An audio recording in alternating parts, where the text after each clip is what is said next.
Nos faltaba cubrir, hacer un ejemplo más que nada, explicativo del tercer método para resolver análisis plástico, que es el método cinemático, conocido también como método de trabajo virtual.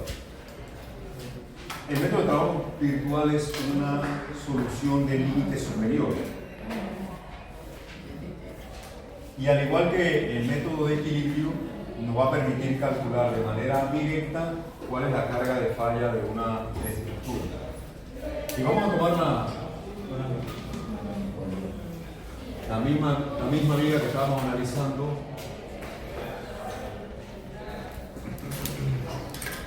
doblemente empotrada y con carga uniformemente distribuida.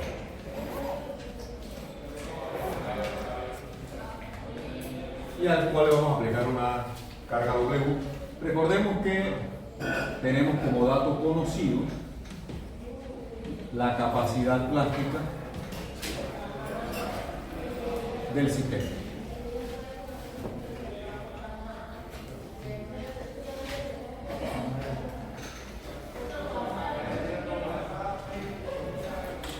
Si revisamos la teoría,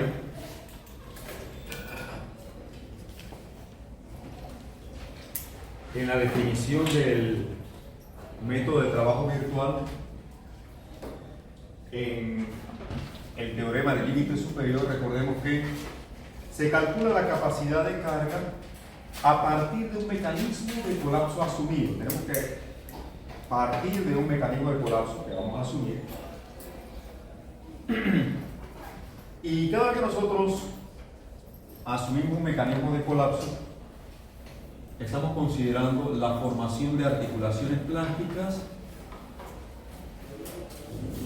que producen el mecanismo de colapso. La base del mecanismo de colapso está en la formación de articulaciones plásticas.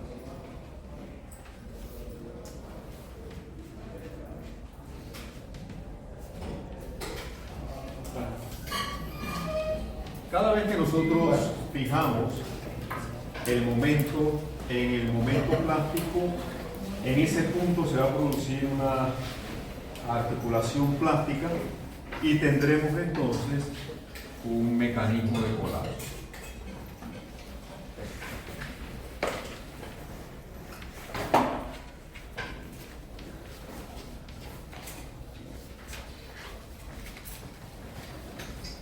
Esta es la base de las soluciones de límite superior.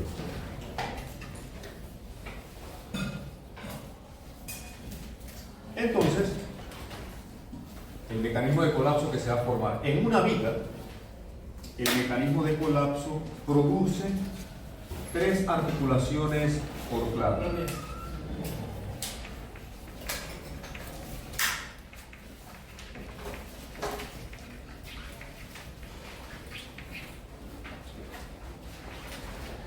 Entonces, eso quiere decir que en nuestra viga, un mecanismo de colapso debe tener tres articulaciones.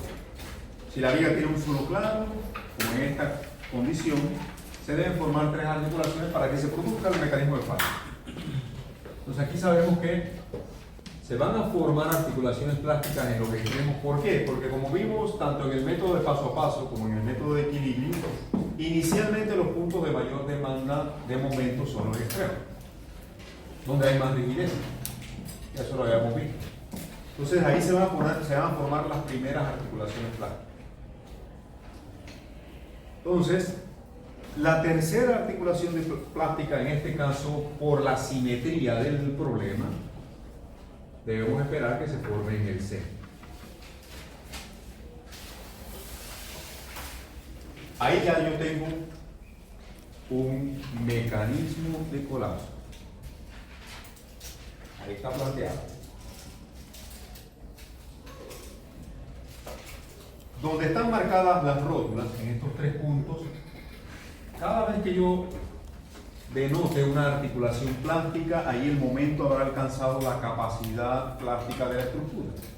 Quiere decir que ahí vamos a tener la formación o el alcance de los momentos plásticos. Y fíjense el sentido en el que lo estoy colocando, porque es el sentido de la flexión.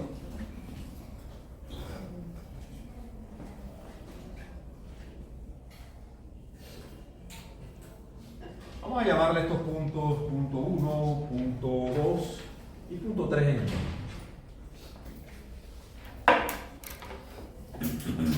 ¿Qué dije yo en la clase anterior que era necesario que ustedes dominaran para aplicar el método de trabajo virtual?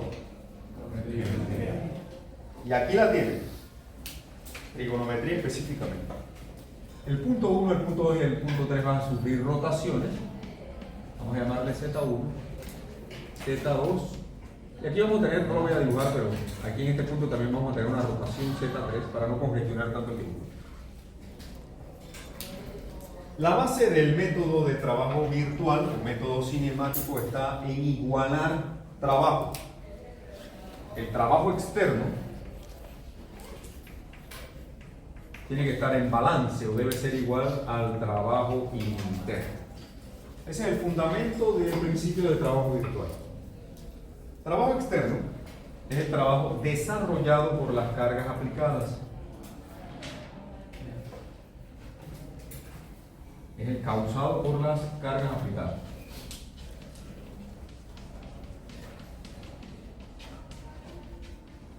Y el trabajo interno se produce en las rótulas plásticas o en las articulaciones plásticas.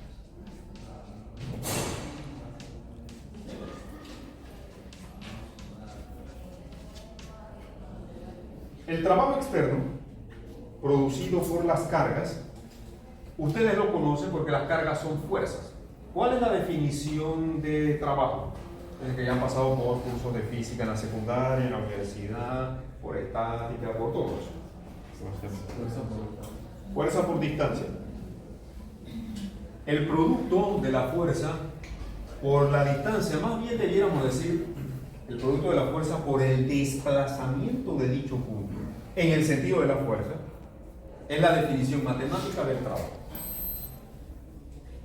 Entonces, el producto de una fuerza por un desplazamiento nos va a significar el trabajo que desarrollan las cargas aplicadas. Ahora, yo puedo tener múltiples fuerzas, puedo tener múltiples desplazamientos, vamos a agrupar esto en una sumatoria. Aquí tendría denotado ya esquemáticamente la definición del trabajo externo. Fuerza por desplazamiento de los puntos donde las cargas están siendo aplicadas.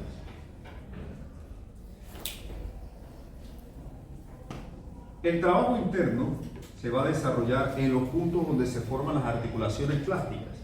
Y en esos puntos los momentos son conocidos y son iguales a los momentos plásticos. Bien, pregunta conceptual ahora. Si el trabajo de una fuerza es el producto de la fuerza por su desplazamiento, el trabajo de un momento sería igual a ¿qué? Ustedes que hayan dado curso de física, mecánica básica. La fuerza por el brazo aquí. Recuerden que el trabajo se define como fuerza por desplazamiento, pero ¿cuál sería el trabajo de un momento? Por analogía, debiera ser igual a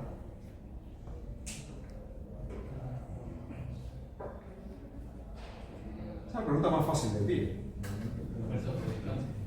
Fuerza por distancia es la definición del trabajo de una fuerza. ¿Cuál sería la definición del trabajo de un momento? Momento por rotación. Exactamente. Análogamente, si el trabajo de una fuerza es fuerza por desplazamiento, el trabajo de un momento va a ser igual al momento por la rotación en las articulaciones plásticas. Eso sería el trabajo interno. Como vamos a tener múltiples puntos, en este caso tenemos 3 articulaciones plásticas, vamos a llevarlo también como una sumatoria. Y esto debe estar en igualdad. Aquí tenemos nuestra ecuación de trabajo externo y trabajo interno. ¿Preguntas de eso? El trabajo que hace un momento es momento por rotación. El trabajo que hace una fuerza, fuerza por desplazamiento. ¿Sí?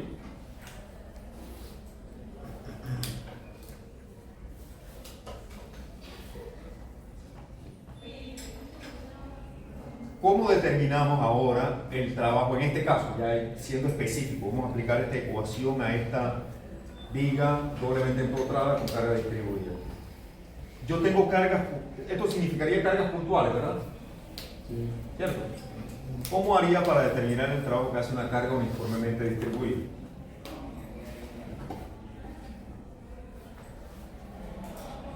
¿Qué tendríamos que hacer?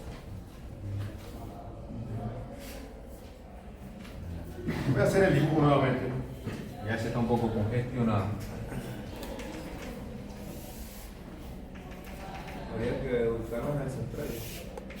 Hay que buscar el sector.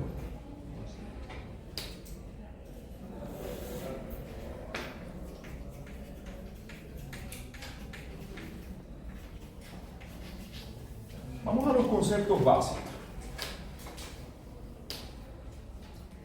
Yo tengo cargas, una carga uniformemente distribuida. Yo no tengo una carga concentrada. Entonces, si yo tomo un elemento diferencial aquí de longitud,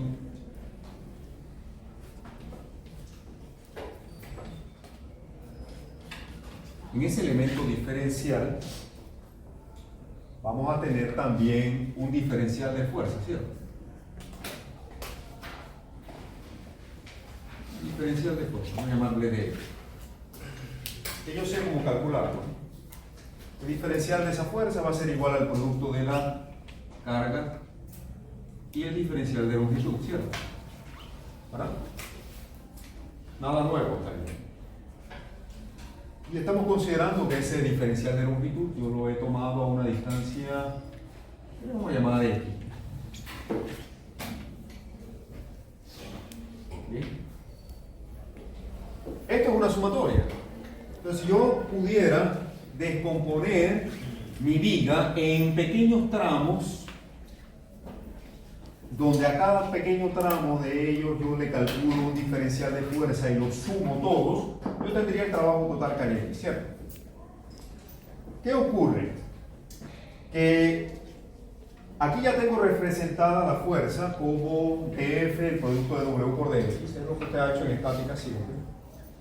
Pero el desplazamiento vertical punto a punto de la viga en el mecanismo de colapso va variando, ¿sí o no?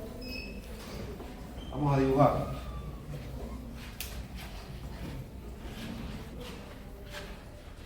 Voy a exagerar aquí un poco esto para que se pueda entender.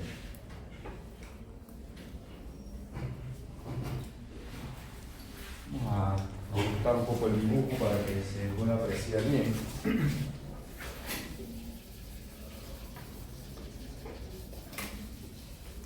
Voy a dibujar nuevamente el mecanismo de colapso.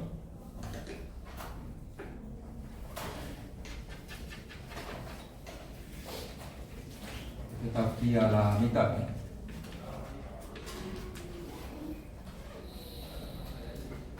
Voy a colocar mi acotación acá arriba para que no estorbe.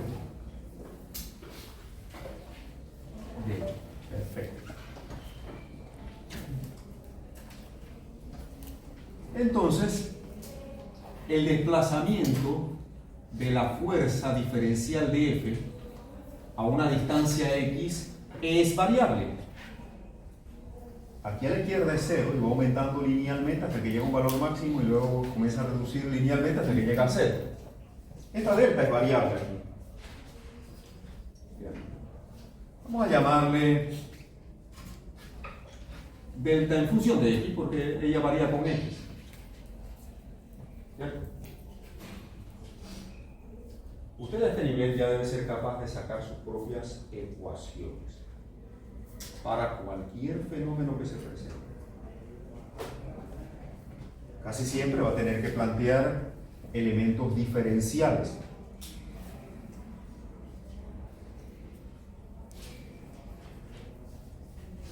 Entonces este delta X va a ir variando de 0 hasta un valor, vamos a decirle a este valor, vamos a llamarle delta mayúscula, a L medios. Entonces ya yo estoy en capacidad de obtener una ecuación para ese delta X, ¿cierto? Ya tengo la ecuación para la fuerza, W de X, me falta la ecuación del desplazamiento. ¿A cuánto es igual a ese delta X? Es una ecuación de una línea recta, ¿no? Que va de 0 a delta mayúscula. Dos delta sobre L. Exacto, por X. Delta sobre L, estoy haciendo relación de triángulo, sencillo, ¿no? Delta es a L medio como delta X es a X. Y ahí tiene la ecuación de delta X, ¿cierto? ¿Verdad? Delta es a L medios por X. Ahí está. Preguntas de eso. Si usted debe estar en capacidad hoy en día de poder hacer eso hasta con los ojos cerrados. Ahí se levanta o se cae ese puente. Porque esa viga puede ser un puente, ¿verdad?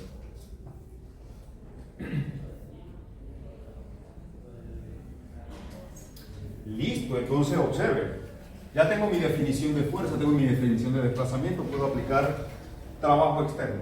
Entonces voy a tomar el lado izquierdo de la expresión. El trabajo externo va a ser, ahora, vamos a trabajar con variable continua. Aquí tenemos variable discreta, usted sabe eso de cálculo y ecuaciones diferenciales. Mi fuerza ahora es un delta F. Es la misma expresión. Y mi desplazamiento ahora es un delta X. Entonces, si esto es un diferencial de fuerza, yo lo que aquí tengo es un diferencial de trabajo. Y ahora vamos a hacer una sumatoria pero continua para obtener el trabajo en toda la viga, porque la viga tiene una longitud total L. Aquí tengo una longitud diferencial apenas. Entonces vamos a hacer la sumatoria de todas estas contribuciones, pero de manera continua. Entonces, si yo quiero el trabajo completo, yo tengo que integrar, ¿verdad? Y tenemos que integrar en qué límites ahora, de 0 a. Te digo de 0 a L, estará equivocado. Porque delta X solo es válido, esta expresión solamente es válida en un rango que va de 0 a L medios. Si usted integra de 0 a L, como está pensando alguno por ahí, va a ser esto. Y ese no es el mecanismo. ¿Lo ven?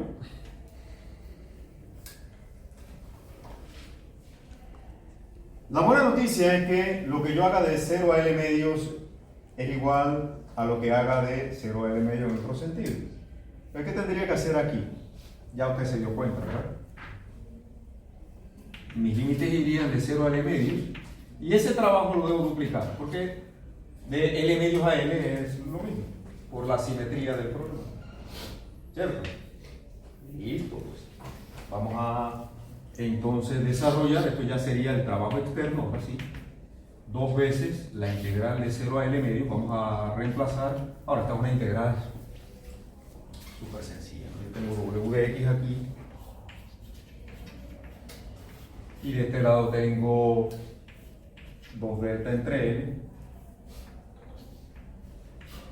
por X. Yo estoy seguro que usted ha resuelto miles de integrales mucho más complejas que eso que hay. Es más, en este caso ni siquiera lo tratan los libros de cálculo. Puede ser la integral de X de X, ¿verdad? Vamos a sacar aquellas cosas que son constantes del integral, ese 2 con el de acá afuera queda en 4 y W es constante, la L también. Y nos queda la integral de 0 a L medios de, ordenando, X de X. Ordenando un poco los términos, la delta también es constante y esa expresión nos queda de esa manera. Al desarrollarla tendríamos entonces 4W delta entre L, esto es la integral de X cuadrado sobre 2, evaluado de 0 a L medio. Se pueden ir simplificando cosas. y obtiene que el trabajo externo va a ser igual aquí. Vamos a arreglar esto un poco. W por, cuando evalúo aquí me queda L cuadrado sobre 4, que con el 2 de este se cancela, el 4 con el 2 queda en un medio, ¿no? Yo tengo un medio de L por delta, escribiéndolo así.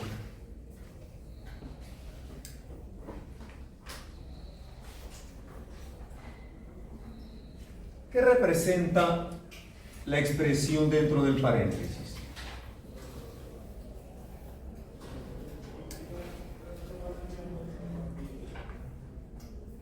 Físicamente, ¿es cuál triángulo? El triángulo encerrado por el mecanismo de falla, ¿cierto?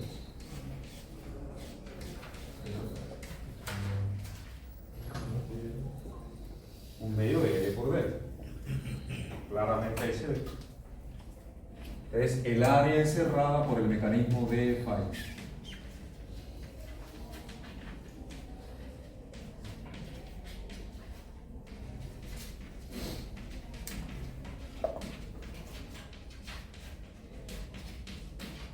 Entonces, de ahora en adelante, cuando usted tiene una viga con carga uniformemente distribuida, constante, si W hubiera sido una ecuación, como la que vamos a poner en el examen, una parábola o una ecuación lineal, lo que sea, si W hubiera sido variable, aquí tendría su función.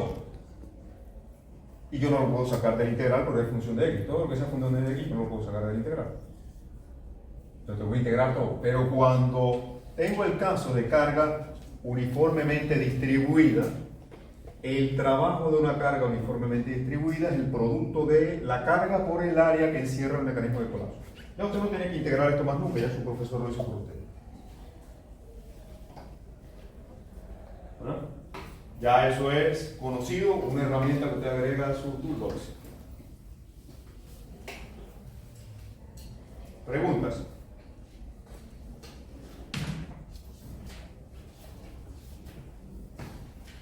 Tengo el lado izquierdo de la ecuación resuelta.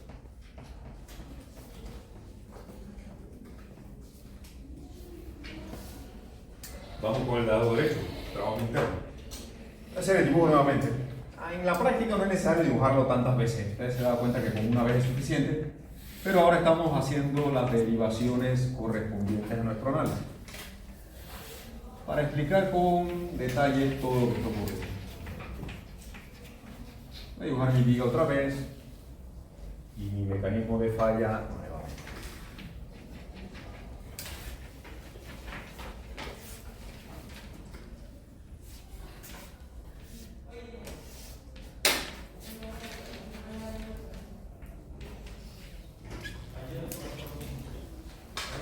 Le habíamos llamado a estos puntos 1, 2 y 3. Y estas son rotaciones, Z1, Z2, Z3 aquí, ahora vamos a ver cómo se obtiene. Y en el medio yo tengo un desplazamiento que le he llamado delta. Por consistencia en este diagrama y aquel voy a seguir llamando delta. Teoría de deformaciones pequeñas nos indica que la tangente de Z1 y Z2 lo puedo determinar directamente como delta sobre L medio, ¿verdad? Además, aquí está. Esto que está aquí es ese ángulo. Ahora, recuerde que la tangente de ángulos pequeños tiende a ser el propio. Entonces, por simetría, Z1 y Z2 son iguales a delta sobre L medio. Delta sobre L medio.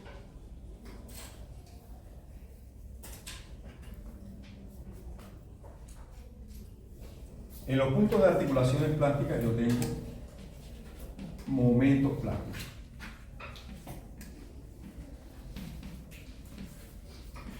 Aplicando la definición de trabajo interno, que es la sumatoria de los momentos plásticos y sus rotaciones correspondientes, podemos escribir nuestra expresión como trabajo interno igual a la sumatoria. En este caso, tengo 3, ¿no? Es decir, que esto va de 1 a 3.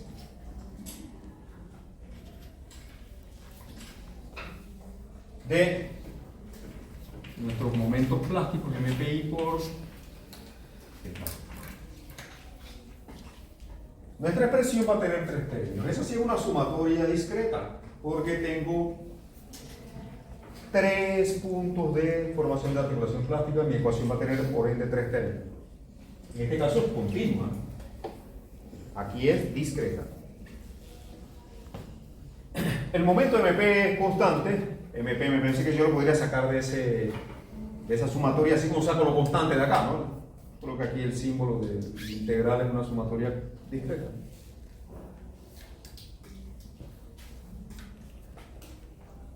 Entonces vamos a aplicar nuestros 3 términos. Vamos a hacerlo por acá abajo, que quepan. Aquí tendría MP por Z1, MP por Z3, MP por Z2. Ahora, Z3, ¿qué es? ¿Qué es lo que rota la viga en este punto? Vamos a ver, si yo levanto una paralela aquí, y eso, ya mi hijo de 10 años sabe que este ángulo es Z1, ¿sí o no? ¿Cómo se llama ese ángulo? Es alterno interno con el otro, ¿verdad? ¿Sí? ¿Y este qué sería? Porque también es alterno interno con aquel. Ellos son iguales. Entonces, lo que rota la viga en ese punto, que sería nuestro ángulo Z3, es la suma de estos dos ángulos. Lo que rota la viga en ese punto es la suma de Z1 y Z2. Z1 más Z2. Por lo tanto, la rotación en ese punto va a ser el doble. Ese punto va a rotar más. En ese punto debe haber más ductilidad, más capacidad de formación. 4 delta entre L sería la rotación L de la viga en el centro. ¿Preguntas de eso? Perfecto, entonces vamos a reemplazar nuestros 3 términos. MP por Z1, vamos a colocarlos así mismo, para que todo el mundo vea sus apuntes después de dónde salen las cosas. Más MP por Z2 y MP por Z3. Es esta sumatoria, son nuestros 3 términos. Z1 es 2 delta entre L.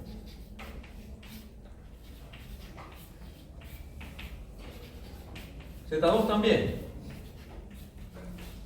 Y Z3 es el doble. Así viene el otro tablero.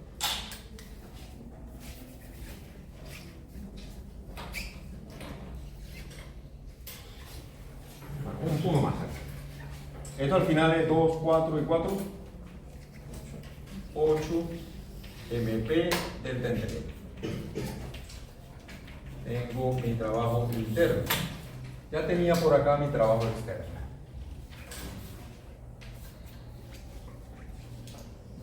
Gancho aquí. ¿Sí? Entonces, vamos a igualar los dos trabajos. Nuevamente, ahora igualando trabajo externo con trabajo interno, vamos a reemplazar las definiciones que ya obtuvimos. El trabajo externo, el producto de la carga por el área cubierta por el mecanismo de colapso, y el trabajo interno aquí lo tengo. 8 MP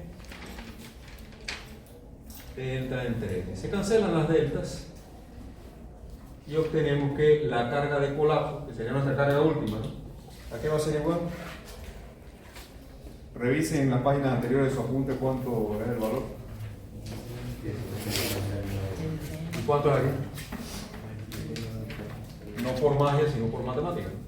16 MP entre L cuadrado. Y por ende, si tuviera una condición de diseño, el momento de diseño sería WL cuadrado sobre 16.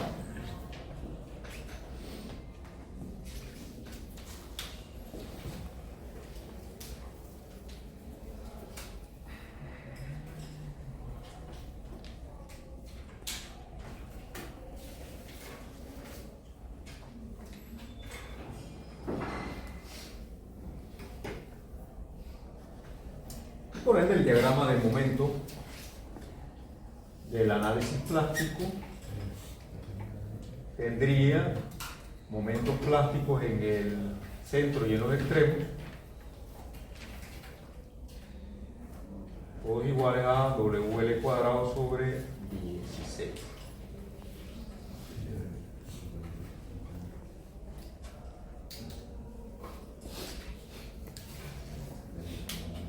¿Preguntas?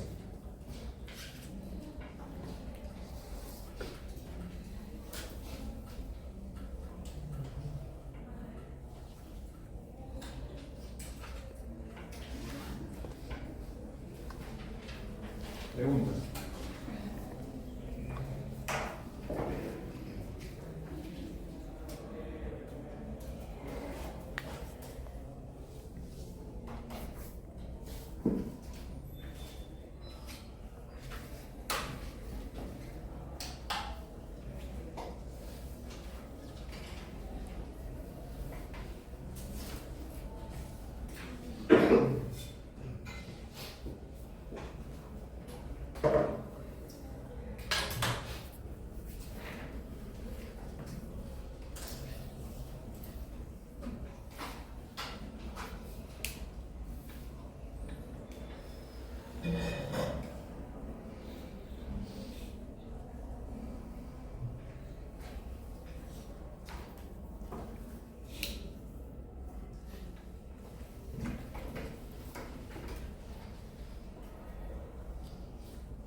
Aquí hay un ejemplo numérico en el que tenemos nuevamente nuestra viga doblemente empotrada, con carga uniformemente distribuida, conocido nuestra capacidad plástica, esto es conocido.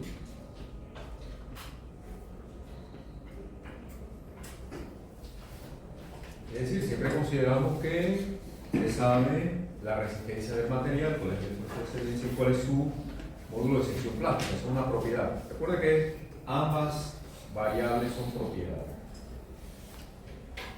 Entonces, del análisis plástico nosotros podríamos resolver la capacidad de la estructura, ya sea aplicando el método de paso a paso, el método de equilibrio o el método que acabamos de ver de trabajo virtual. Aquí está en este ejemplo, ustedes lo tienen desarrollado en sus apuntes, en el Teams. Aquí está el método de paso a paso, cómo lo resolvimos. Recuerden que primero hacemos un análisis, estoy recapitulando lo que hicimos, ¿no? Estamos recapitulando lo que hicimos en las clases anteriores. En el método paso a paso, partimos de el análisis estructural elástico, en el cual obtenemos los momentos de las reacciones W cuadrado sobre 12, W cuadrado sobre 24 en el centro de la viga, y en el primer paso los momentos máximos los igualamos a la capacidad plástica, despejando de ahí cuál sería la carga que produce las primeras articulaciones plásticas. Llegamos a este valor de 12 MP3 cuadrado. Ese sería el primer incremento de carga que hace que la viga forme sus primeras articulaciones plásticas. Eso significa que ya en los extremos se forman articulaciones plásticas. Y la viga queda como si fuera una viga simplemente apoyada. Es exactamente igual a esta. Porque articulación plástica o articulación real tienen el mismo comportamiento. Ya no puedo transmitir más momento por allí. Se ha plastificado la sección, ya llega a su capacidad, se forma una rótula y el comportamiento es similar de articulación real a articulación plástica. Sin embargo, en un análisis de viga simplemente apoyada, yo puedo seguir aplicándole carga. Nosotros podemos seguir aplicándole un incremento de carga, puedo seguir incrementando esa carga.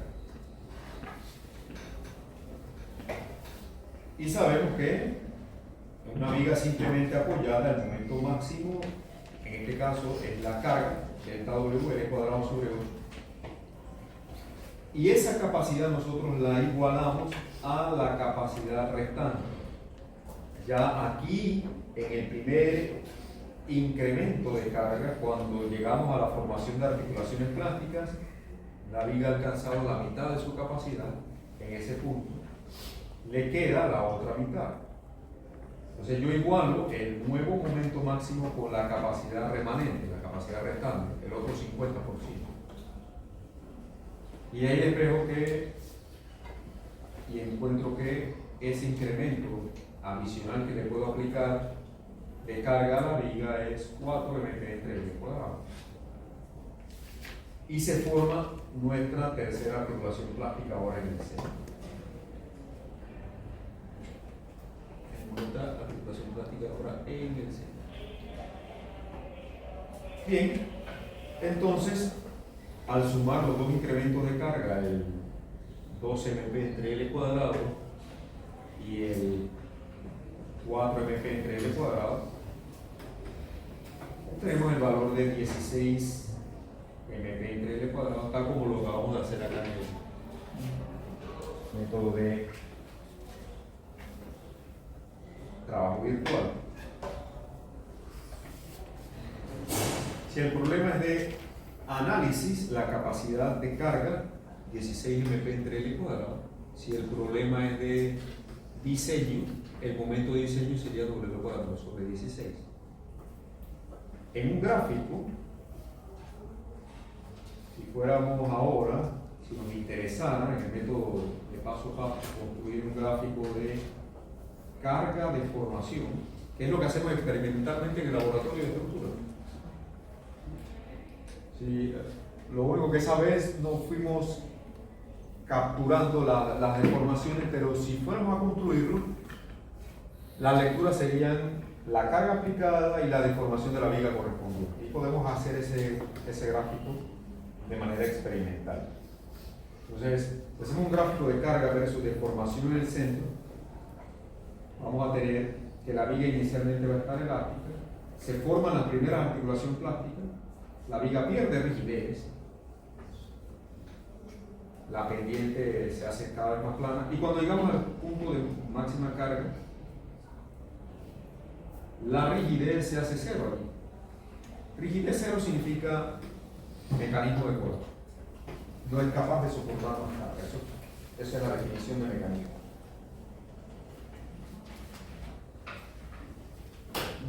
Y aquí está el gráfico correspondiente. Este es el diagrama de análisis plástico, ya lo vimos. Los momentos máximos en los extremos y en el medio, W cuadrado sobre 16. Y si ahora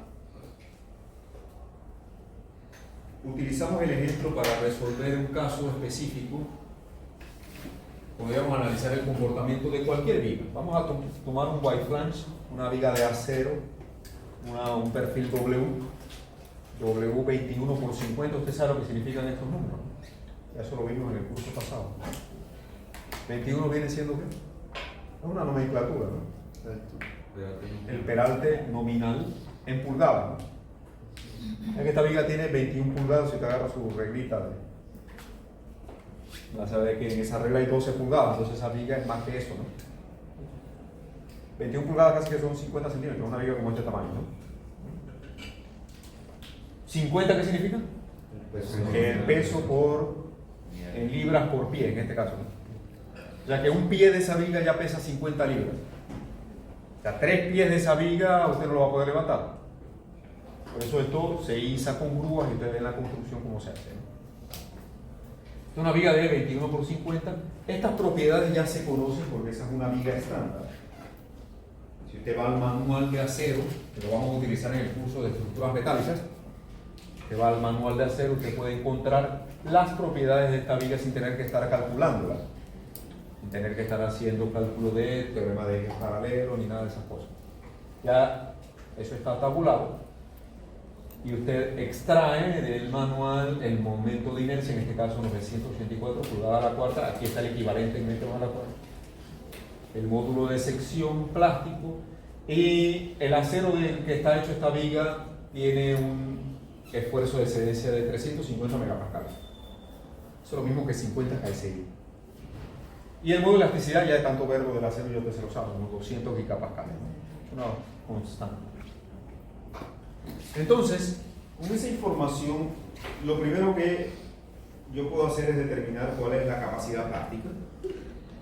El esfuerzo de excedencia por el módulo de sección plástica, reemplazo los valores. Yo tengo que el momento plástico de capacidad de esa viga, y fíjese el orden de magnitud, es 63 toneladas metro, o 630 kilonewton metros. Usted tiene que ya comenzar a dominar el orden de magnitud de las cantidades, sobre todo las resistencias. Una viga en flexión como esta, fíjese la capacidad que tiene, 60 y tantas de toneladas metro. No 10, no 15, no 2000, no 50.000. Fíjense el orden de magnitud, 60, en este caso 63 toneladas. Ya eso tiene que comenzar a internalizarse en su conocimiento. Así como cuando usted ve a una persona y usted dice, bueno, esa persona mide como 1,70, porque yo también mido 1,70 y más o menos tiene mi misma estatura. Usted puede hacer eso, ¿sí o no? Ya usted está familiarizado con eso. Y pesa por ahí unas 140, 150 libras, porque más o menos eso. Y usted puede estimar eso cuando ve a una persona, ¿sí o no? Porque lo viene haciendo desde que era niño. ¿Verdad? ¿Verdad? Usted era niño, usted salía al recreo, entonces había unos niños más grandes que usted y otros más chiquitos. Usted no se metía con los más grandes porque iba a haber un problema serio para usted, ¿verdad? Usted se metía con los más chiquitos. Bueno, eso lo ayudaba, sin que usted se diera cuenta, a calibrar ese tipo de cosas, ¿no? Así mismo, usted ve un white line 21x50, usted debe saber ya como ingeniero, o como futuro ingeniero, por dónde anda su capacidad. Así como usted sabe más o menos el peso, la estatura de una persona, y usted comienza a familiarizarse con esta cantidad. ¿Cuánto pesa un bloque? ¿Alguna vez ha cargado un bloque de 10 centímetros, un bloque de 4? ¿Cuánto pesa un bloque de concreto? No el de arcilla es más liviano, obviamente, es más ligero. Pero un bloque de construcción. Usted llega a su casa un día y su papá le dice, oye, ¿cuánto pesa un bloque? Tú que estás estudiando ingeniería y ya vas por la mitad. ¿Nunca has cargado un bloque? Sí, pero no sé cuánto pesa. Son cosas que usted tiene que saber. Y usted dice, bueno, depende, si es un bloque de 4 o un bloque de 6. Más o menos para zafarse un poco. Bueno, el de 4, pues, ¿qué más se usa? Usted sabe que el bloque de 4, bloque de 6, bloque de 8, dependiendo. En un baño donde hay una serie de tuberías que usted necesita ocultarla, una serie de baterías y demás, usted no va a usar un bloque de 4, sino uno de 6. Necesita un bloque más grueso, usted sabe eso. ¿Usted dónde está? Está estudiando música, está estudiando turismo, veterinario, está estudiando ingeniería, construcción, lo que nosotros usamos, bloques todos los días. ¿Verdad? Bueno, esas son cosas que usted tiene que dominar y si no las sabe, vaya sabiéndolas. 7 kilos. ¿Perdón? 7 kilos. 7 kilos, sí, por ahí. Depende de Por ahí. A veces un poco más o menos como por ahí unas 20 libras por ahí, un bloque. Son cosas que usted tiene que saber sin tener que estar diciéndoleselo a su profesor. ¿Cuánto es el ancho de un carril en una carretera? Usted que vio tanto de infraestructura ayer. Un ancho de un carril, ¿cuánto mide? Dice, oye, usted está estudiando ingeniería. ¿Cuánto mide un ancho de un estacionamiento? Un ancho de una carretera, de un carril en una carretera. Trata de manejar un carril de 2 metros para que tú veas lo que va a pasar. 365 es lo mínimo que mide un ancho de un carril en una carretera. En un estacionamiento, los estacionamientos tienen ancho de 250 porque ahí tú no vas a circular, vas a estacionar. Son cosas que usted tiene que saber si uno se la esté diciendo. Hasta por curiosidad. Usted va y lo mide, pues oye, tengo una curiosidad, como te va a agarrar un bloque, lo pesa. No espere que su profesor le diga todo, ¿no? Todo lo que tiene que saber. No espere encontrarlo tampoco en los libros. Entonces, una viga como esta, 63 toneladas metros, fíjense su capacidad, ya eso usted tiene que comenzar a internalizar. Ay, qué lío tenemos con esta gente. Profe, 630. 630 kilómetros metros, 63 toneladas metros. ¿Ok?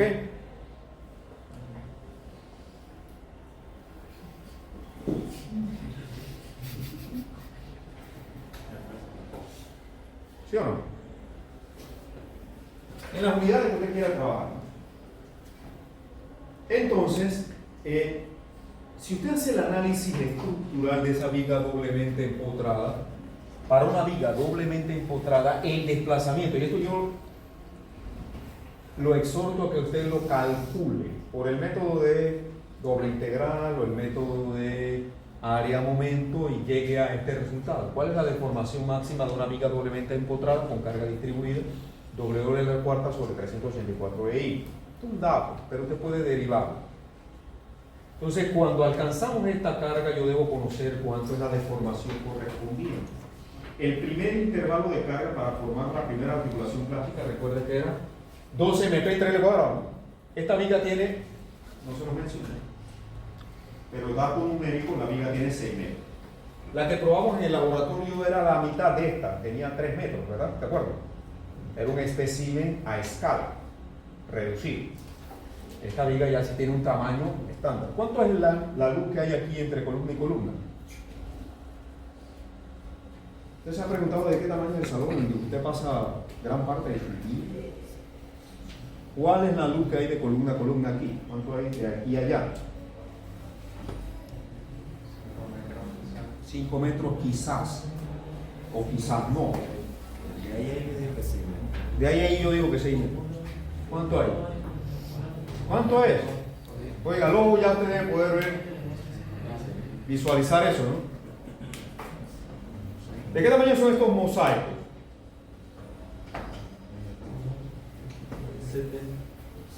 ¿De qué tamaño son? 70 y algo de centímetros. Ese es mosaico. Saque su reglita esa que no lo que usted lo acompaña por todos lados y póngasela al lado del mosaico eso y vea los 30 centímetros que eso mide, ¿sí o no?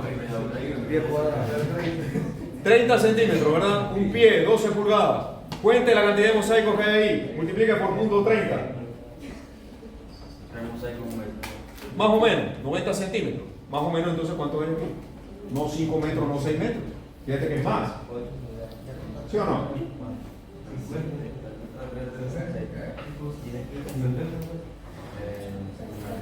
Ay, pero es que el mosaico no llega completo ni a la columna esa ni a aquella. No me pregunte eso, que no va a tener que parar y medirlo con eso. Al ojo usted puede.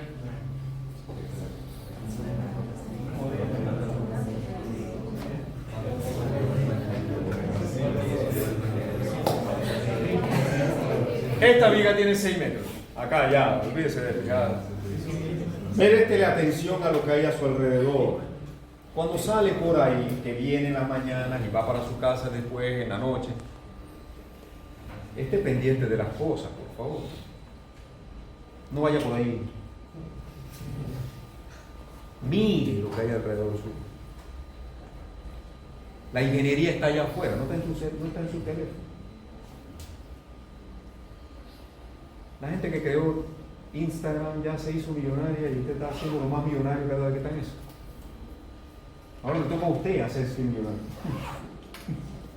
¿Verdad? Esté pendiente del mundo, de lo que hay allá afuera. La ingeniería está allá afuera. Aquí le damos lo teórico, pero la ingeniería está allá afuera. camine por la vida con ojo de ingeniero y hágase preguntas. Y trate de buscar usted mismo la respuesta. Esa viga, entonces, en esta luz de 6 metros, Cuando le aplicamos la carga que produce la primera articulación plástica, si yo reemplazo mis 630 kilómetros aquí, la luz de 6 metros, obtengo que la primera articulación plástica se alcance cuando la viga llega a una carga de 210 kilómetros sobre metro, o 21 toneladas sobre metro. Yo digo toneladas porque yo me imagino mejor las toneladas. ¿Ok?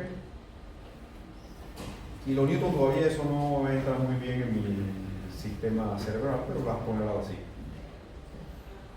21 toneladas sobre metro o 210 kilómetros sobre metro, como ustedes le quieran llamar. Cuando yo reemplazo esa carga de 210 y la luz, el modo de elasticidad y el momento de inercia, puedo encontrar cuál es la deformación correspondiente, ¿sí o no? Y al hacerlo, obtengo que la deformación correspondiente cuando esta carga está siendo aplicada son casi 9 milímetros. Deformaciones pequeñas. Y ya se forman las primeras articulaciones plásticas. 8.64 milímetros. ¿Se puede visualizar eso cuánto es? ¿No?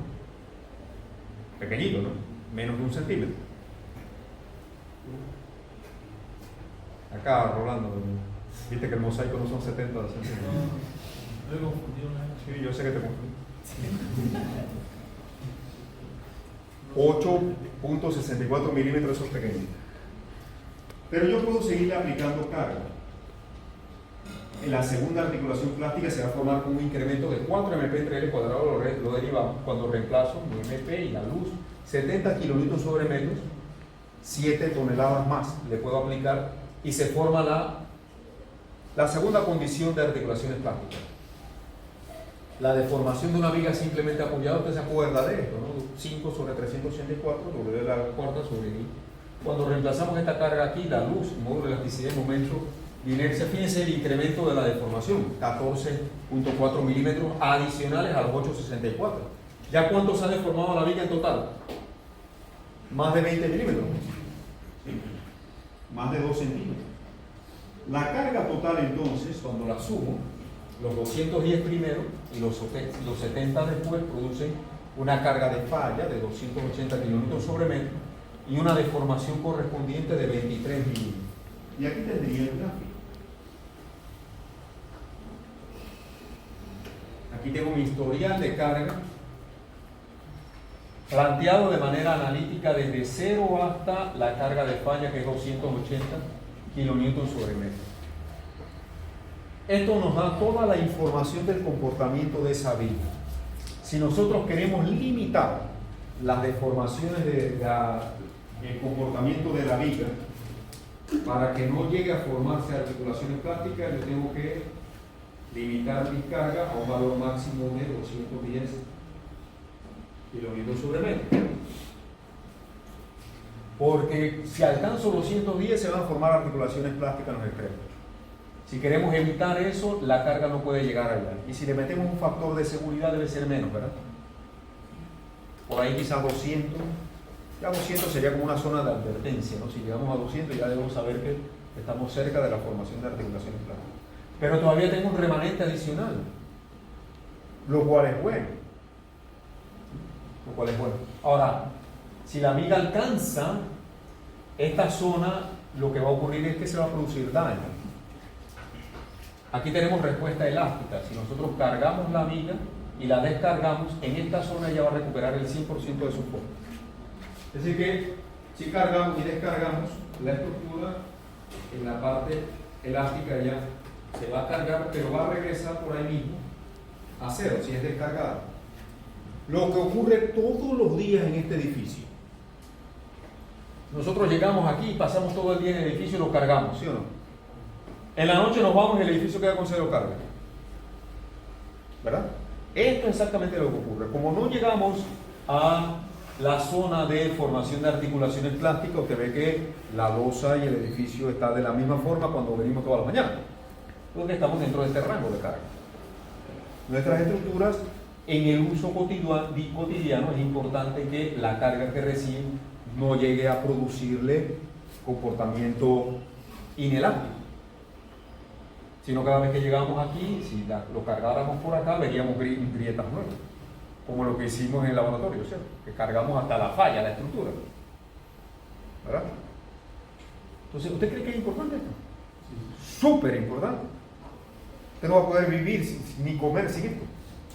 Usted no va a poder alimentar a sus hijos si no domina esto bien. Así es sencillo, ¿no?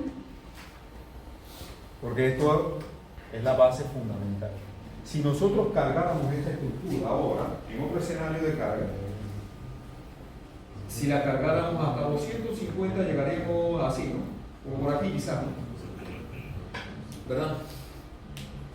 Y al descargarla, la estructura va a descender de esta forma. Porque ya hemos pasado la zona de comportamiento elástico. Esta pendiente es igual que aquello. Y va a regresar, pero va a quedar con deformaciones permanentes. Esto es lo que ocurre cuando usted choca su carro. ¿Verdad? Una persona choca su automóvil y lo deforma más allá del límite elástico. Ahora, si usted se sube a la capota de su carro, se sienta allí y se baja, él recupera el 100% de su forma. Bueno, aunque yo he visto gente que se sube y...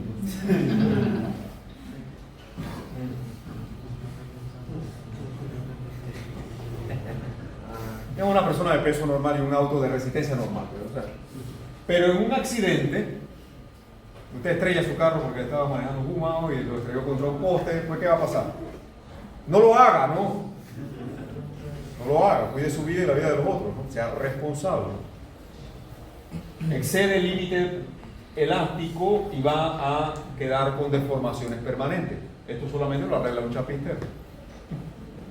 ¿Bien? Pasa lo mismo con las estructuras. Cuando retiramos la carga de la viga, usted vio que quedó deformada, ¿sí o no? Ahí está, porque hubo daño. Dime. Digamos que como digo que se llega a 250, que la carga hasta los 250, cuando vuelve, se necesitaría 250 para que se vuelva a deformar otra vez. Si quiere volver a cargarla, Ajá. entonces ya el punto de inicio viene por aquí. ¿Okay? Viene por aquí. Porque ella ya va a quedar con una deformación permanente. Entonces, el proceso se vuelve a repetir. O sea, por ejemplo, si yo me excedo de los 200... Si te pasa de 210 y descargas, vas a quedar con una deformación permanente.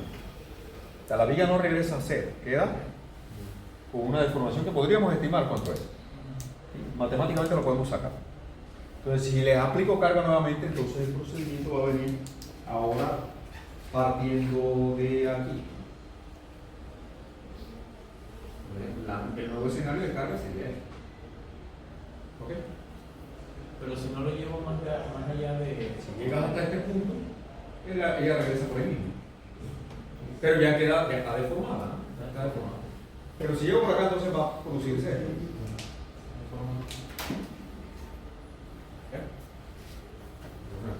Diga. En el área elástica, entonces yo creo que lo que uno hace normalmente es que la carga y la descarga sin llegar a... En el diseño debemos procurar que la estructura tenga un comportamiento que con las cargas usuales no entre al rango inelástico. Es lo que debemos hacer en un diseño. Entonces ahí, si se carga y se descarga constantemente, eso pudiera, dentro de muchos años, generar fallas, pero por fatiga. Bueno, en estructuras como los puentes continuamente, cada vez que pasa un camión, él carga y descarga. Entonces tiene un comportamiento como el de... ¿Ustedes han visto? Claro que lo han visto, ¿no? De esos paper clips que usan para papel. Supóngase que yo agarro uno de esos y lo enderezo. Y se lo doy a usted y le digo, pártalo en dos. ¿Usted qué hace? Hasta mi hijo de 10 años lo haría, ¿no? Comienza a agarrar y hacer esto, ¿no? Primero lo flexiona así y él va a hacer esto, ¿verdad? Eso es una viga, pequeñita, pero es una viga. Y después usted le aplica momento en el otro sentido y lo va a deformar así, ¿verdad? Con unos cuantos ciclos, ¿verdad? Se va a formar una articulación plástica aquí, ¿sí o no? y usted va a tener sus dos mitades, como yo le había dicho, pártalo en dos. ¿A usted se le ocurriría agarrar ese paperclip y aplicarle carga así para fracturarlo? ¿Se le ocurriría? Yo estoy seguro que algunos tratarán. Si usted tuviera 5 años, usted ni se le ocurre hacer eso. Pero como ya tiene 20 y tantos, usted ya se le contaminó el cerebro de cosas. Y lo genio que usted era cuando tenía 5 años, el sistema educativo panameño se lo arruinó. Decía Einstein, todos nacen genios, pocos superan la escuela. Sí. A mí me causa dolor y me parte el alma cuando yo veo cómo educan a mis hijos. Llegan a la casa y llegan recitando cosas de memoria. Ven acá, como yo quiero a mis hijos, yo trato de educarlos diferentes. Para que piensen, para que razonen, para que no sean mecánicos. Entonces la genialidad suya se ha ido disipando con la que usted nació. Usted nació genio. Lo que pasa es que fue a la escuela. Suena paradójico, ¿cierto? Y comenzaron a arruinarle usted comenzó con creatividad, también como los niños, ¿no? Los niños hacen preguntas y todo, y la maestra comenzó a matarle todas esas cosas, ¿no? No pienses tanto, hazlo así. Y yo veo como, miren, muy sencillo, les ponen cosas como esta, coloree ese cuadro. Y el niño comienza, malo, te saliste de la línea, ¿verdad? Y luego él aprende que y comienza a pintar así, y medio que, ¿verdad? Y usted ve lo mismo de los niños, ¿no? Usted le está enmarcando su pensamiento, se lo está encajonando en un cuadrito. Usted no se está dando cuenta, usted piensa que le está haciendo un bien porque le está enseñando a colorear. Pero usted ha visto cómo pinta un pintor de verdad, un artista. Él hace esto. ¿No? Salvador Dalí hacía esto. Rembrandt, Renoir, Degas, todos de los grandes pintores pintaban así. No, fluían en el canvas, ¿verdad? ¿Cómo hace un genio? La educación tradicional hace esto. Y sin darse cuenta, pensando que están haciendo un bien, pero en realidad están haciendo un mal, le van quitando todas las alas a su genialidad. Y usted llega acá pensando que usted puede agarrar el paperclip y hacerlo fallar. Entonces, la fatiga se produce por múltiples repeticiones de ciclo de carga y descarga. Pero un paperclip quizás con 3 de estos ciclos es suficiente, pero un puente va a necesitar millones de ciclos de carga y descarga para poder fatigarse. Lo que ocurre con la fatiga es que el material, por un número muy alto de ciclos de carga y descarga, comienza a perder capacidad en flexión y se va a agrietar con un esfuerzo muy por debajo del esfuerzo de excedencia. Si tratamos de llevar esto al esfuerzo de excelencia, vamos a necesitar aplicarle, con nuestros dedos no vamos a poder, pero al fatigarlo sí lo podemos hacer. Entonces, en estructuras como los edificios, la fatiga no es importante porque ¿cuántos ciclos de carga y descarga él recibe? Realmente muy pocos. En un puente sí es un asunto importante, sobre todo puentes de acero. El concreto no se fatiga tanto, el acero sí, porque es metálico. Entonces, en los criterios de diseño de los puentes, y sobre todo los puentes metálicos, sí es importante tener consideraciones de fatiga. Pero en la estructura como los edificios realmente difícilmente eso va a ser un problema. Un fenómeno que en los edificios no sucede. Menos que tengas un sismo que demore mucho, cosa que en realidad sucede quizás nada más en la Ciudad de México, donde los sismos pueden durar más de 2 o 3 minutos. Pero esos son eventos raros. ¿Ok? Bien. Una consulta, y entonces hay un factor de seguridad en contra de la fatiga de algún puente, o sea, de los puentes. Los procedimientos de diseño de los códigos llevan a que hagas todas esas verificaciones e incluyan los factores de seguridad también, para todos esos estados. Uno puede determinar cuándo un puente ya está llegando a su momento de fatiga. Sí se puede determinar porque los ensayos de fatiga determinan el número de ciclos de carga y descarga que puede hacer que un material se fatigue. Eso lo puedes estimar con el volumen de tráfico que él recibe diariamente. Y se puede determinar que a los 25 o 30 años del puente puede estar en algún problema de fatiga y eso puede requerir alguna inspección especial. En lugares serios donde se le da mantenimiento adecuado a puentes de acero, tú ves que eventualmente se produce cambio de pernos, cambian los pernos, igual hacen con los aviones, igual debieran hacer con su vehículo,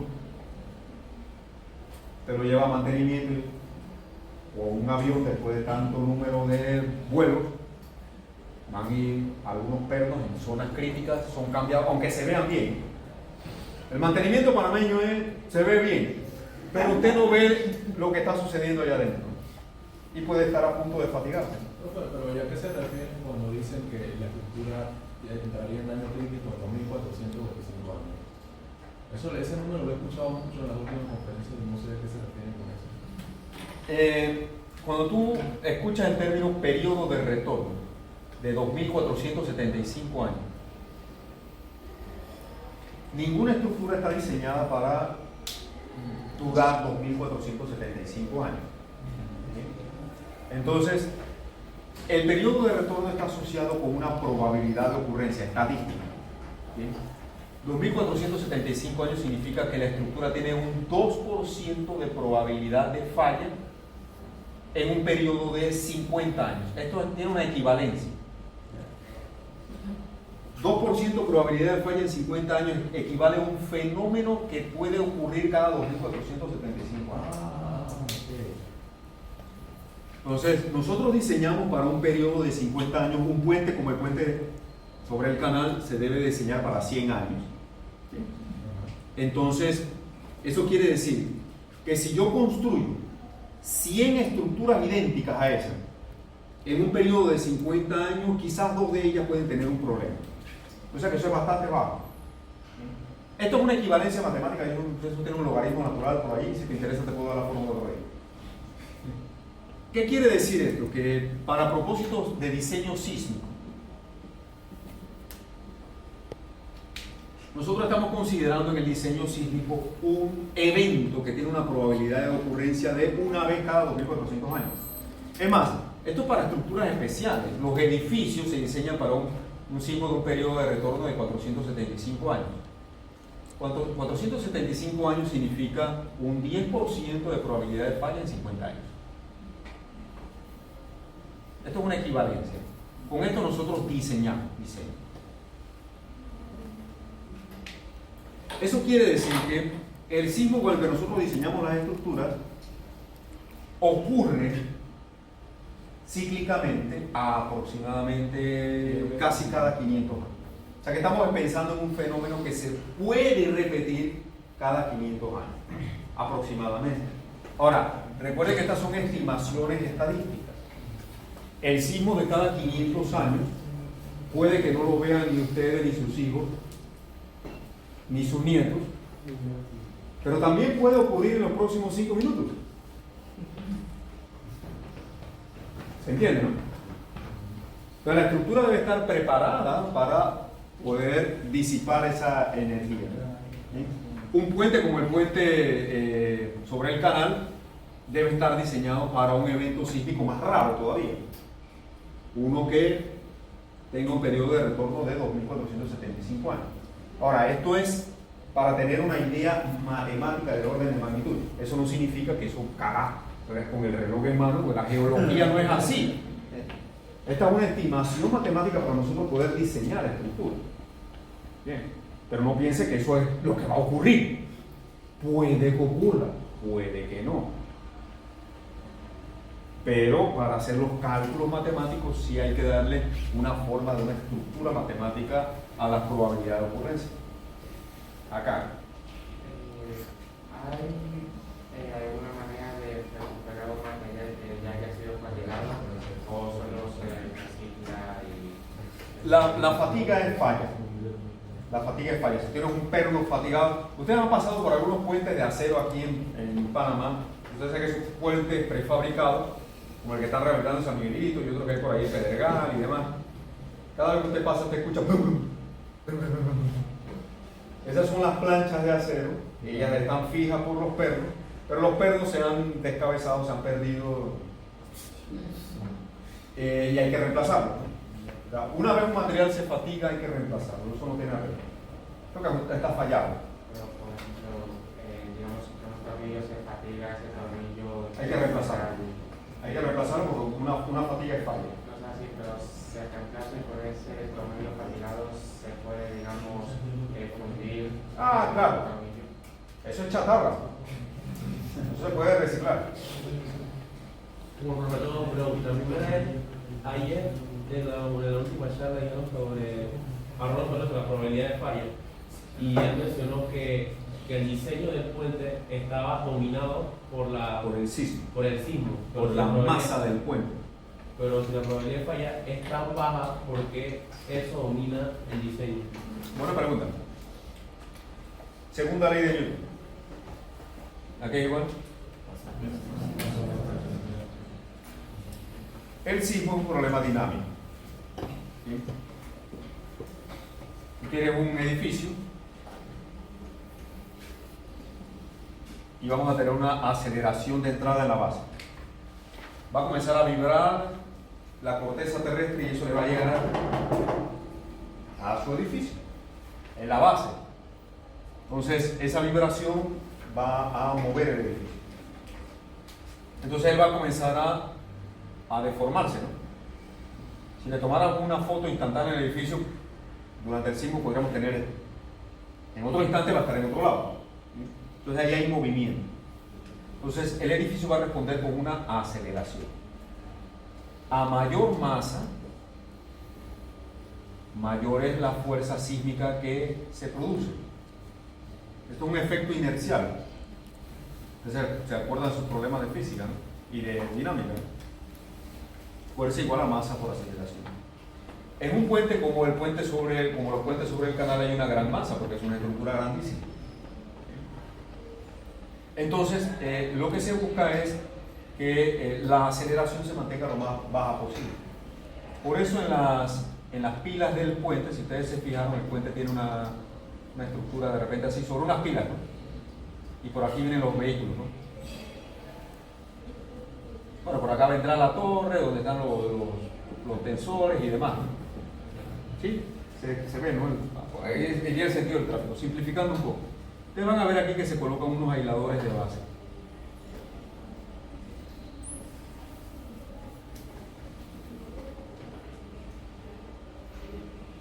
Los aisladores de base son sistemas que van a interrumpir la vibración que viene del terreno a este punto.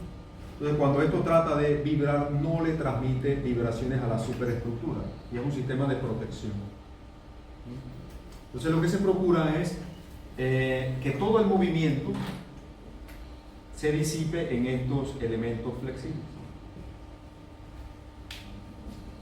Entonces, toda la vibración se produce aquí y acá arriba esto permanece prácticamente estático, con muy poco desplazamiento. Y esto es un sistema de protección. Sí. ¿Qué clase de materiales se usa? Se utilizan materiales elastoméricos y también se utilizan péndulos de fricción. Busquen esto en la literatura, aisladores de base, si les interesa el tema. Hay de caucho, hay de péndulos. Hay uno que utiliza un sistema de péndulo invertido.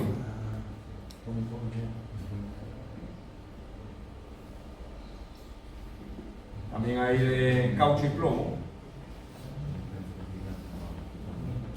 etc. También se utiliza amortiguamiento. Aquí se colocan amortiguadores también, como los mismos que utilizan los vehículos y como los que están en los brazos de la puerta. Si yo abro esta puerta, se ve que aquí hay un sistema que hace que la puerta cierre lentamente, ¿verdad? Hasta que lo hace a una velocidad muy baja. Si yo empujo lentamente la puerta, el amortiguador no se da cuenta que la estoy empujando, ¿verdad? Pero si yo le aplico una carga rápida, se activa automáticamente. Si él lo tuviera ahí, yo le aplico esto con esta fuerza, esa fuerza se estrella con la pared de la olla de habitación. Es un sistema de amortiguamiento. El amortiguamiento trata de,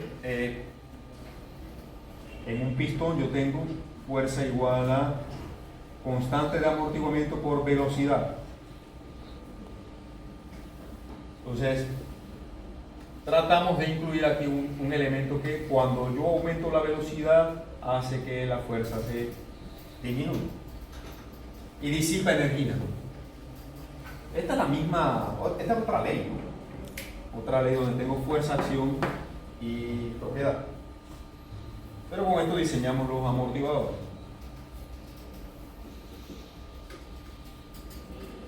A los puentes se les coloca también aisladores de base, se les coloca amortiguadores. Él por ahí mencionó una palabra damper, ¿se acuerdan? Don Chuleta, ya está Mario poniéndose técnico. Los dampers son amortiguadores, ¿no? El nuevo puente sobre el canal va a tener amortiguadores y aisladores de base para disipar la energía. Pero para usted llegar aquí, tiene que aprender acá. Para poder dominar esto, usted tiene que saber esto. Está bien que quiera saber hacia allá, pero ahora mismo me interesa que usted aprenda esto. Es que no se me desenfoque de aquí. Tenga en mente esto, sí. Pero para llegar allá tiene que pasar por aquí, baby steps. Usted no puede montarse en la bicicleta si no sabe caminar y correr, ¿verdad? Mucho menos si no mantiene el equilibrio. Bueno, aquí está el gráfico ya completo. Aquí está el problema resuelto por el método de equilibrio y el método de trabajo virtual que hice en el tablero. Y como introducción, no me va a quedar mucho tiempo, pero en el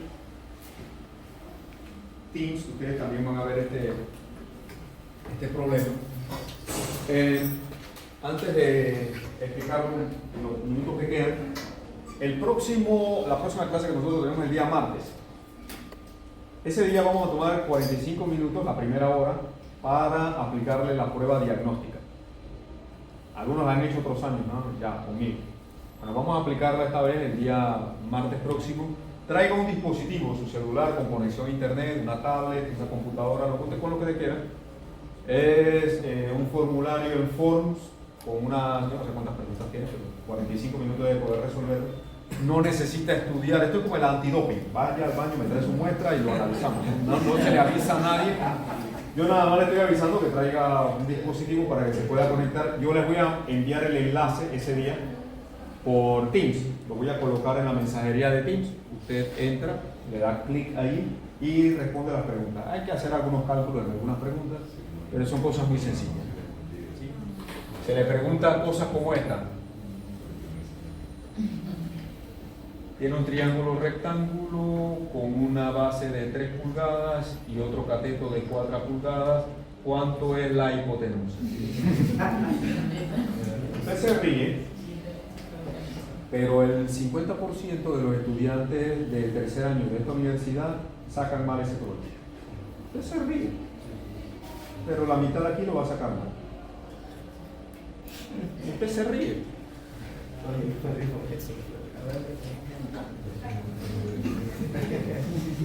Le ponemos una cercha con cargas y le preguntamos, bueno, ¿cuál es la fuerza en este elemento? El 60% de los estudiantes de tercer año sacan mal ese problema. Ya no se ríen tanto, ¿no?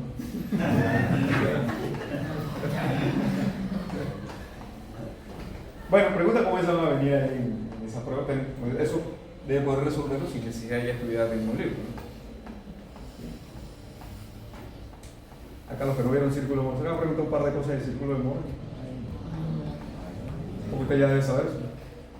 Este estado de esfuerzo que el círculo de Mohr corresponde. Cálculos muy simples. Ya ve que no se ríe tanto. Pero son ese tipo de preguntas que ustedes estén en el nivel de Debe dominarlo. Así que, por favor, el próximo martes traiga su dispositivo para que haga la prueba de Bien.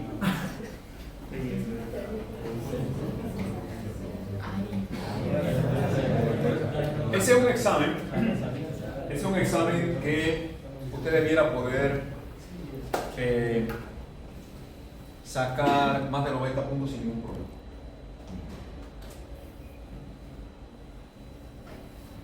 Te sorprendería, para mostrarle si tengo algún dato por aquí.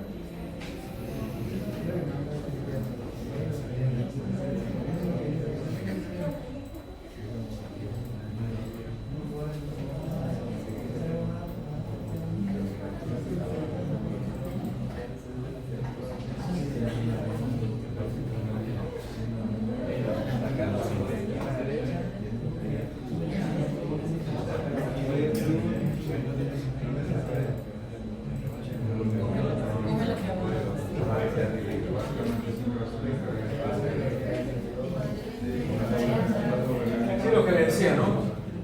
Las preguntas son como esta. Calcule el área y el perímetro de un círculo que tiene un radio de 3 centímetros. Usted escoge ahí, ¿no? Ese, ¿no? El triángulo es. Un vehículo parte del reposo y en 40 segundos adquiere una velocidad de 20 metros por segundo, obtenga la aceleración y la distancia recorrida. Esa es una pregunta. Bueno, esa viga, ¿cuál es la resultante de eso? Ese tipo de cosas.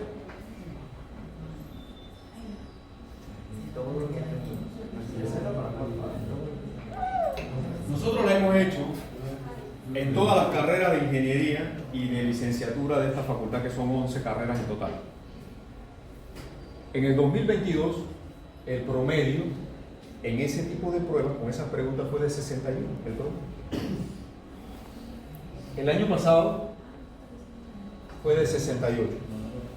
Te dice, estamos mejorando. Yo no sé, pero en los centros regionales, en el 2022, 60, 65, o sea que está por ahí la cosa. A nivel nacional, en el 2022, el promedio fue 60 y el año pasado 66. Te dice, estamos mejorando. En civil. Solamente la facultad de civil hace eso. Las demás facultades no hacen eso. Y se les hemos planteado, les hemos dicho, oye, hagan unas pruebas diagnósticas a sus estudiantes para ver cómo están. Nosotros sí lo hacemos. Y lo vamos a hacer este año nuevamente. La muestra en el año 2022 fue de 38%. 38% a nivel nacional de nuestros estudiantes le aplicamos esta prueba. El año pasado fue poco más de 40%. Usted ha visto ahora que vienen las elecciones, las encuestas muestrean 1.200 personas. ¿Está visto eso? La muestra 1.200 personas, el margen de error más o menos 2.5%. Usted escucha esos términos, ¿no? ¿Sí? Y con eso extrapolan el comportamiento de cómo va a votar. El electorado panameño llega casi a 3 millones de habitantes, ¿no? ¿A usted le parece que 1.200 es representativo de 3 millones? No. Ellos dicen que sí. No. Pero 38%, 40% es una muestra súper robusta. Sumamente robusta. ¿Sí? Sumamente robusta.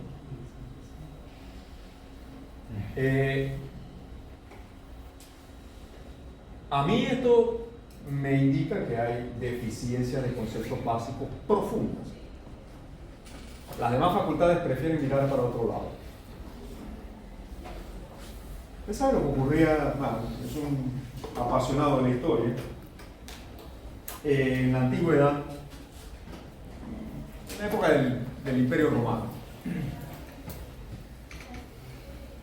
cuando el ejército perdía una batalla, mandaba un emisario que iba con las noticias donde el emperador, ¿verdad?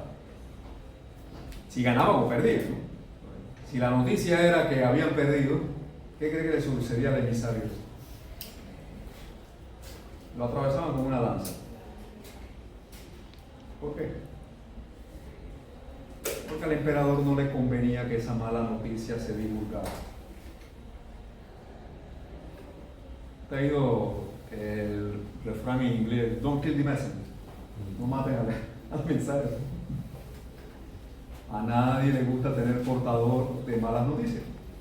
Pero como al emperador no le convenía que eso se divulgara por ahí, apenas llegaba ese, lo atravesaban con una lanza.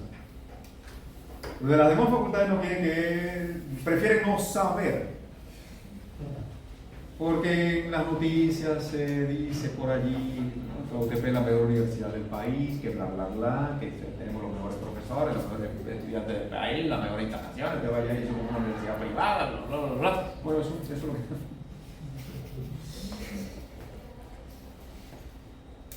¿Cómo saldrán las otras universidades? Me pregunto yo. ¿Cómo saldrán las demás facultades? Me pregunto yo. Yo más o menos tengo una idea. Pero una cosa es percepción y otra cosa es medición. Nosotros vamos a seguir midiendo esto, así que por favor haga su mejor esfuerzo, es lo que nosotros les pedimos. No se tome esto a la ligera porque si no entonces nosotros no podemos tomar los correctivos a tiempo. Todo esto es de él.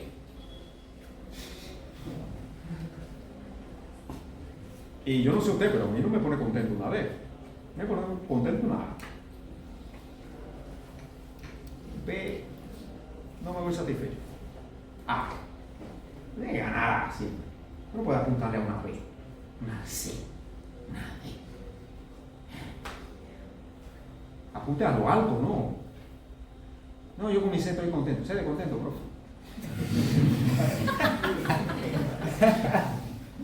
B de bueno.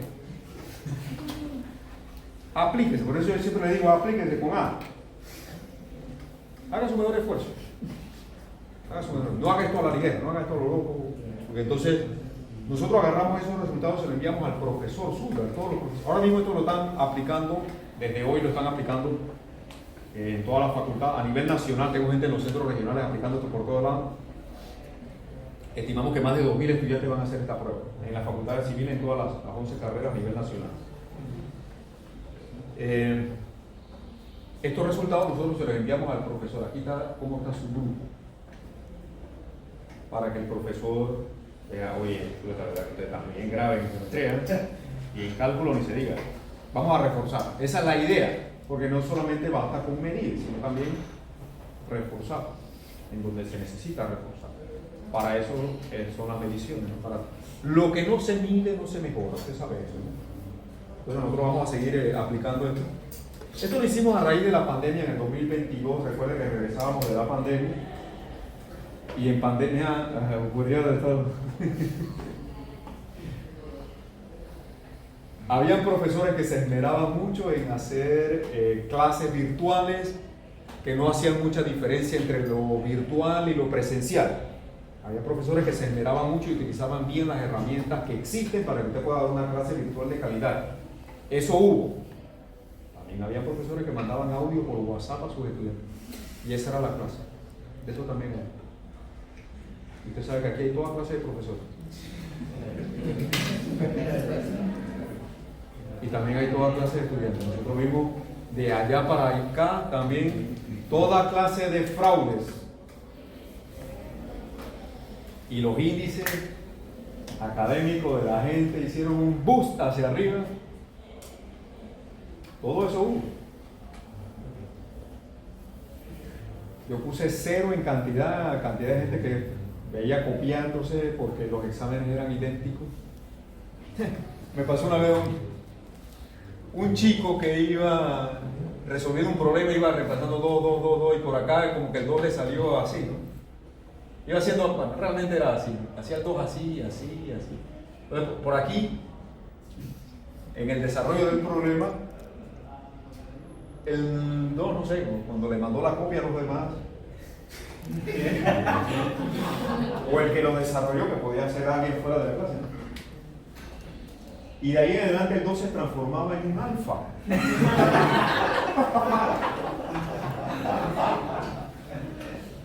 ¿Y este alfa de dónde sale? Ya habría otro examen de nuevo y alfa otra vez. Tenía 25 estudiantes en esa clase y habían 20 exámenes resueltos de la misma forma. 0 para todo el mundo. ¿Y todo el mundo? Y encontré el paciente 0.